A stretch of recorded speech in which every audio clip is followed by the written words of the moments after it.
Good evening. I'd like to call to order the Village of, Village of Gurnee Planning and Zoning Board meeting for this Wednesday, May 16th, 2018. Could we have roll call, please? Bow. Here. Garrity. Here. McFarland. Here. Nordentoff. Here. Path. Here. Pasak. And Sula. Present. We do have a quorum. If everyone would please stand and join me in the Pledge of Allegiance. I pledge allegiance to the flag of the United States of America and to the republic for which it stands, one nation, under God, indivisible, with liberty and justice for all.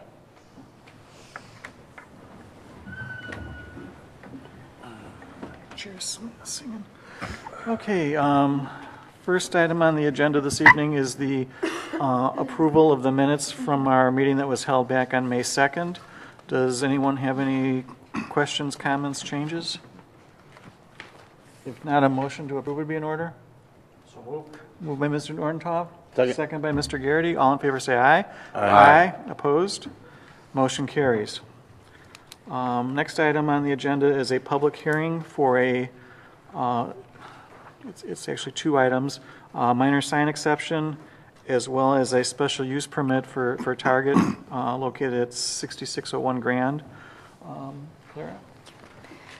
Target is requesting a minor sign exception to allow a parking lot directional instructional sign to A, be illuminated, and B, contain reference to the business through the use of the Target logo. Target is also requesting a special use permit to allow a directional sign to exceed the allowable height by greater than 50%. The proposed sign is 12 feet tall, which is 5.5 feet taller than allowed by the sign code. Since these petitions are related, staff has planned to address both together. However, please note that there are separate standards for reviewing each request and that the Planning and Zoning Board has different authorities. The Planning and Zoning Board has the discretion-making authority for the minor sign exception while serving in an advisory role on the special use petition via a recommendation that would be forwarded to the Village Board for their determination. The petitioner is in attendance to present their plans and answer any questions the board may have. Thank you. As this item is a public hearing, I would request anyone from Target or anyone from the general public who intends to give testimony, ask a question, or make a comment to please stand and be sworn in by the village attorney. If you can raise your right hand, you swear to tell the truth, the whole truth, and nothing but the truth. Thanks. Okay. Is there anything you'd like to add?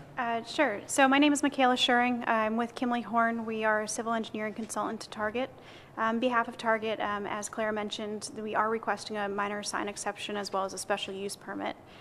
Target is installing these drive-up programs at most of their stores throughout the country. They've successfully installed, and these are operational in about 100 of their stores nationwide. We are requesting this mostly because we are looking to increase the online sales for Target. That is really the purpose of these drive-up programs. So it allows customers to order online. When your goods are available, you would drive to the store. You would go to the designated spaces, which are designated by the beacon as well as the striping. And sales associates will actually bring the goods to your stores, to your car. So that's really the reason why the drive-up program is being brought before the board tonight for those purposes. And I'm here to answer any questions you may have about the functionality. Okay. Questions, comments from members of the board?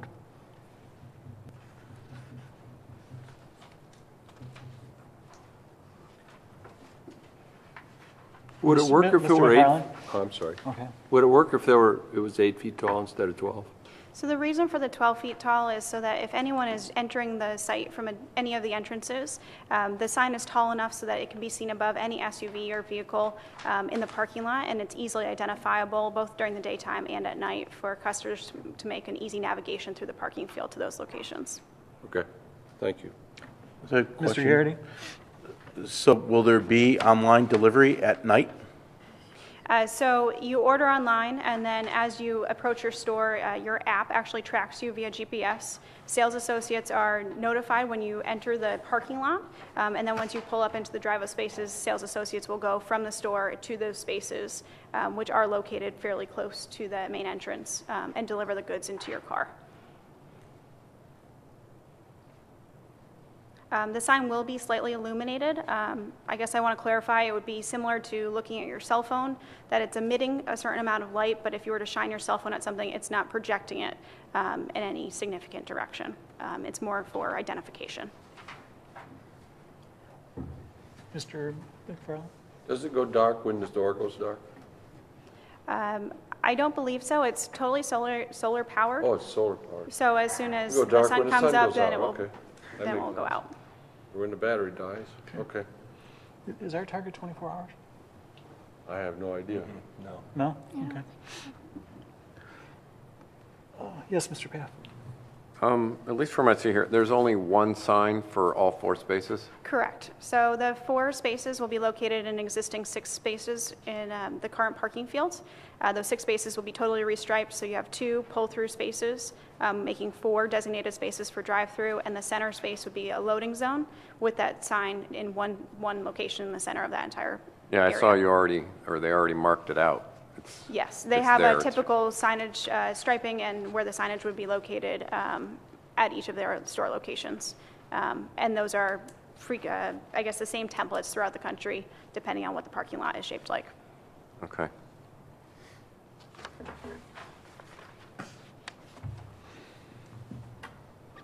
Okay, at this time, I'm going to open the floor to the public to see if there's anyone from the public that would like to ask a question.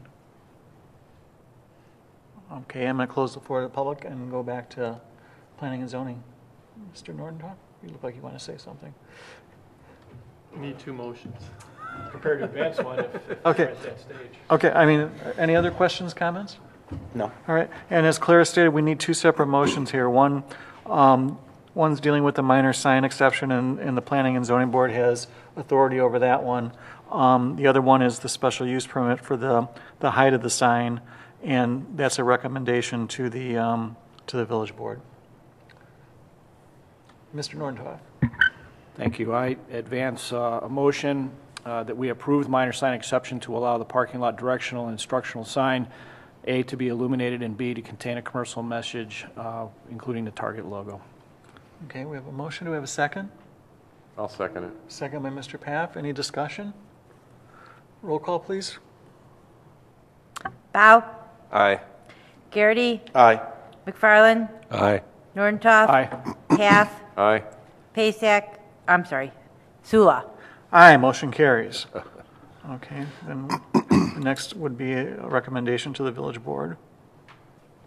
Mr. Nordentoff. Yes, I move that we forward a favorable recommendation for the special use permit, seeing that it does meet standards to allow a directional instructional sign to exceed the allowable height by greater than 50%.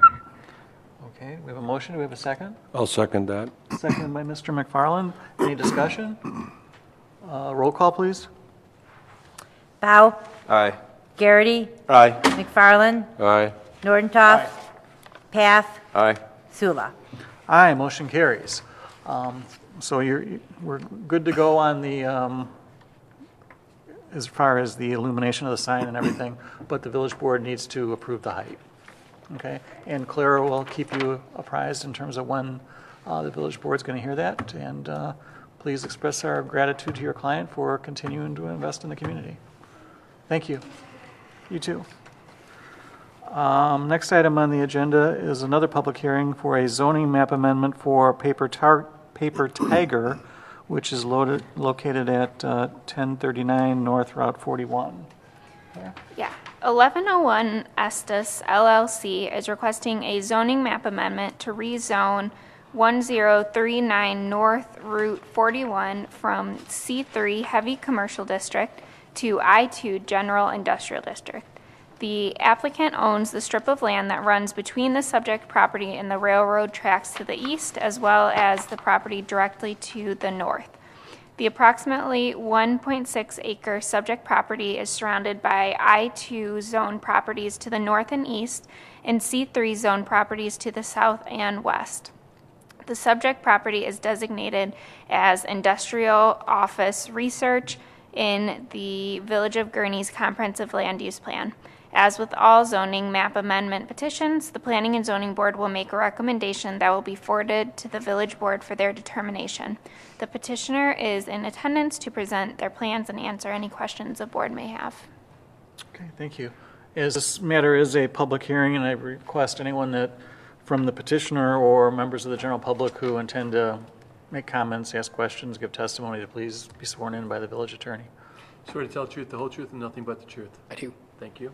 Is there anything you care to add, sir? Good evening. My name is Kyle Fonjemy. I am an attorney. I currently, my office is located at 500 Skokie Boulevard in Northbrook, and our application speaks for itself. I don't really have anything to add. However, my client, John Cleese of Paper Tiger, is here to answer any questions you may have about the business, and I'm here to answer any questions you may have about the application. Okay, great, thank you. So, I mean, for perspective, I mean, it's bordered on two sides by the zoning that's being requested, so does anybody have any questions or comments? Is there plans to, is there actually going to be like a lot consolidation, or does that really matter at this point? Yes, we have already filed that application. I believe it's already been approved. We just have to finish that application up, get the documentation submitted to the village. Great, thank you. Well, in light of that, it would appear logical to go ahead and zone it so that the two lots, or one lot. Yeah, but, I mean, the zoning change is appropriate, whether or not they're going Right. to re-subdivide or not, but, I mean, whether it's one lot or three lots, it's still It'll clean a it reasonable zoning request, in my opinion. up. I agree. I agree. Okay. I'm just going to, for formality, open the floor to the public, close the floor to the public. Any additional comments? Otherwise, a motion as a recommendation to the village board would be in order. Mr. Nordentoff. Yes, I move that we forward a favorable recommendation for the zoning map amendment to rezone the parcel from C3 to I2 as submitted. We have a motion. Do we have a second? second. Second by Mr. Garrity. Any discussion? Roll call, please. Baum, Aye. Garrity, Aye. McFarland, Aye. Nordentoff, Aye. Path, Aye. and Sula. Aye, motion carries. And as I stated before, we recommended the village board on this one, and Clara will let you know when the village board is going to hear the matter. Thank you very much for your time. Okay, and thank you for being a valued member of the community, and we appreciate the investments. So, next meeting date on the calendar is June 6th. Do we have anything? Not yet, but Not yet? we may. We may, okay. For formality, there's an opportunity for public comment. Close the floor on that. A motion to adjourn. So moved. Second. All in favor, say aye. Aye. Aye, motion carries. Thanks, everyone. See you in a couple weeks.